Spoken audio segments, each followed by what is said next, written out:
Morning. দেখো, আমি আগের ক্লাসে পড়িয়েছিলাম ভেরিয়েবলের স্কোপ।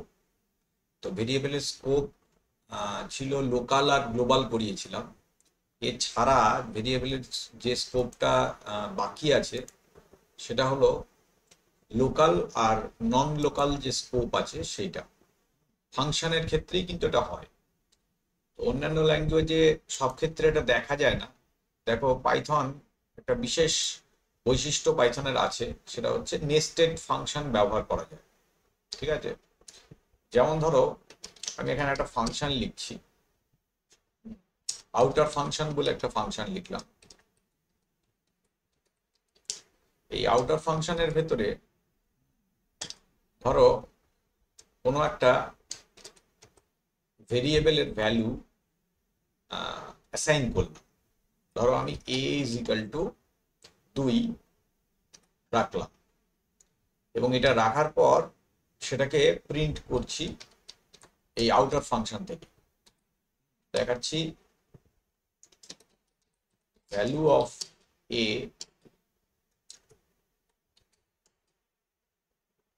বা ভ্যালু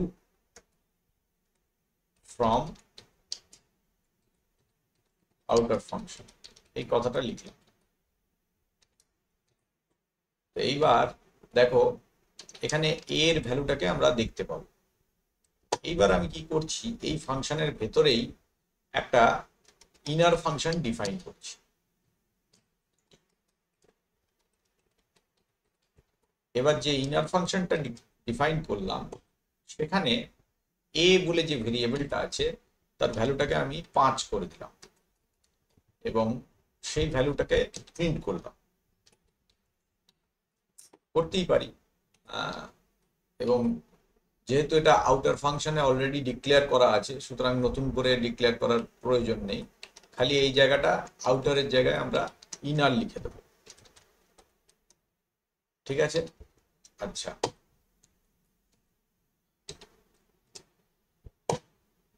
এবার নেক্সট কি করব, এই ফাংশনটা কমপ্লিট হয়ে যাওয়ার পর আমরা আবার আউটার ফাংশনে চলে যাব। যদি ইনডেন্টেশনটা বন্ধ করে দিই তাহলে আমরা আউটার ফাংশনে চলে যাব, এবং সেখানে গিয়ে ওই ভ্যালুটা আবার প্রিন্ট করব। আউটার ফাংশন এগেন বলে আবার লিখে দিলাম। হ্যাঁ, ঠিক আছে। তো প্রথমে একবার ভ্যালুটা প্রিন্ট করলাম এখানে, একবার প্রিন্ট করলাম ইনার ফাংশন থেকে, এবং তারপর কি করছি, আবার আউটার ফাংশন থেকে ভ্যালুটাকে প্রিন্ট করছি। বুঝতে পারছো? দেখো, এই যে দুটো লাইন আছে, মাঝের দুটো লাইন, এই দুটো লাইনই শুধুমাত্র ইনার ফাংশনের মধ্যে আছে, আর বাদ বাকি সমস্ত লাইনই কিন্তু আউটার ফাংশনের মধ্যে আছে। আচ্ছা, এবার প্রোগ্রামটা রান করাবো ঠিকই, তার আগে আউটার ফাংশনটাকে কল করে নিই, কারণ ফাংশনের নিয়ম হচ্ছে ফাংশনকে কল করতে হয়, কল না করলে ফাংশনটা রান করবে না। তো আউটার ফাংশনকে আমি কল করলাম, আর এবার প্রোগ্রামটাকে সেভ করছি। এটা নাম দিচ্ছি ফাংশন 2.py, এরকম একটা নাম দিলাম। আচ্ছা, এইবার দেখো, যখন রান করছি খেয়াল করবে প্রথমে 2 রেখেছি, তারপরে ইনার ফাংশনের মধ্যে 5 করেছি, তারপর আবার আউটার ফাংশন থেকে প্রিন্ট করেছি। এর আউটপুটটা একটু লক্ষ্য করো, তাহলে বুঝতে পারবে। এখানে কিন্তু লোকাল স্কোপ ব্যবহার হয়েছে। দেখো, এটা রান করালে কি দাঁড়াচ্ছে, দেখো আউটার ফাংশনের ভ্যালুটা 2 দেখাচ্ছে, আর ভ্যালু ফ্রম আউটার ইনার ফাংশনটাকে কল করা হয়নি, সেজন্য ইনার ফাংশনের ভ্যালুটা আমরা দেখতে পাচ্ছি না। এখানে আমাদেরকে আরেকবার ইনার ফাংশনটাকে কল করতে হবে। হ্যাঁ, এবার ইনার ফাংশনটা কলও হয়ে গেল, তাহলে আমরা 3টে ভ্যালুই দেখতে পাবো, 3বার ভ্যালুটাই দেখতে পাবো। তো দেখে নাও, দেখো প্রথমে 2 হলো, তারপর 5 হয়েছে, তারপর আবার 2 আছে, তার মানে ইনার ফাংশনে লোকালি ভ্যালুটা চেঞ্জ হয়েছিল। আবার আউটার ফাংশনে যখন প্রিন্ট করতে যাচ্ছি তখন দেখতে পাচ্ছি ভ্যালুটা আবার আগের ভ্যালুটাই থেকে গেছে। এইরকম ক্ষেত্রে আমরা আরেকটা ফাংশনের মানে ভেরিয়েবলের স্কোপ ব্যবহার করে থাকি, সেটার নাম হচ্ছে নন লোকাল। নন লোকাল স্কোপ যদি আমরা ব্যবহার করি তাহলে কি হবে, ওই ভ্যালুটা যদি আমরা চেঞ্জ করে দিই ইনার ফাংশনে গিয়ে, তখন বাইরের ফাংশনে এলেও তার চেঞ্জড ভ্যালুটাকেই আমরা দেখতে পাবো। এটাকে বলে লোকাল আর নন লোকাল স্কোপের পার্থক্য। ঠিক আছে, তো দেখে নাও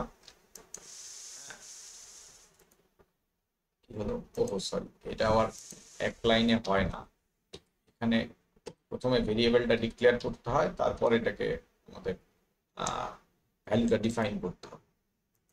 তো এবার দেখো কি দাঁড়াচ্ছে, দেখো প্রথমে 2 ছিল, তারপরে ইনার ফাংশনে 5 হয়ে গেল, তারপর আবার যখন আউটার ফাংশনে প্রিন্ট করলাম তখন সেই 5 ভ্যালুটাই থেকে গেল।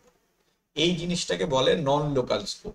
তো লোকাল আর নন লোকাল স্কোপটা আমার করানো বাকি ছিল ফাংশনের মধ্যে, সেই জন্য এটা করিয়ে দিলাম। পরবর্তী ক্লাসে তোমাদের মডিউল শুরু করব। তো আজকের ক্লাসে এইটুকুই রাখছি, ক্লাসগুলো ফলো করো। দেখো সিলেবাস তো আমাদের প্রায় শেষ, পাইথনের সিলেবাসটা কমপ্লিট করে ফেলেছি। আর লাইক করবে, শেয়ার করবে, কোনো প্রশ্ন থাকলে কমেন্টে আমাকে জানাবে। আর দেখছি মানে ই কমার্সের ভিডিও চাইছো অনেকে, দেখছি আগামী দিনে হয়তো ই কমার্সের ভিডিও শুরু করব। আজকের ক্লাসে এইটুকুই রাখছি।